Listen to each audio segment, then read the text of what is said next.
Hi, I'm Randy Metcalf with the Explorer newspaper, and this week in Community Voices, we're finding out with going back to school how much it affects you financially. The financial burden is actually getting your financial aid.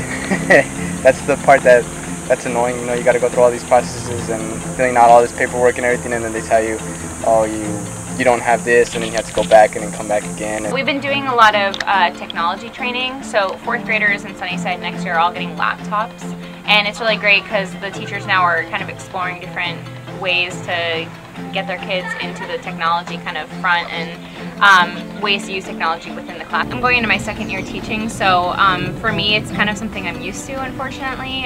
Last year I was given a donation from a parent through the PTO, and that was I was afforded to buy a few things under $200, but yeah, I mean, as we all know, it's very expensive and it gets costly, so any donations are definitely welcome, but you know, we don't expect our students to have everything, you know, but we try our best. Every year I probably spend close to $500 or more dollars just on things that I want for my classroom for the kids, just to make it more interesting and to give them some experiences that they might otherwise not have.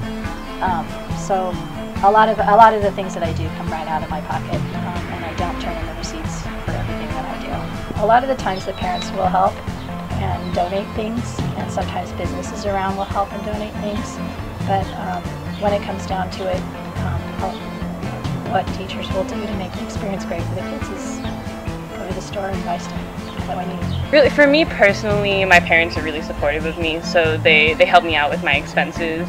And I'm coming out of, I did my bachelor's at a private school up in central New York. And so going now to a state school with in-state tuition is really actually kind of relieving my financial burden.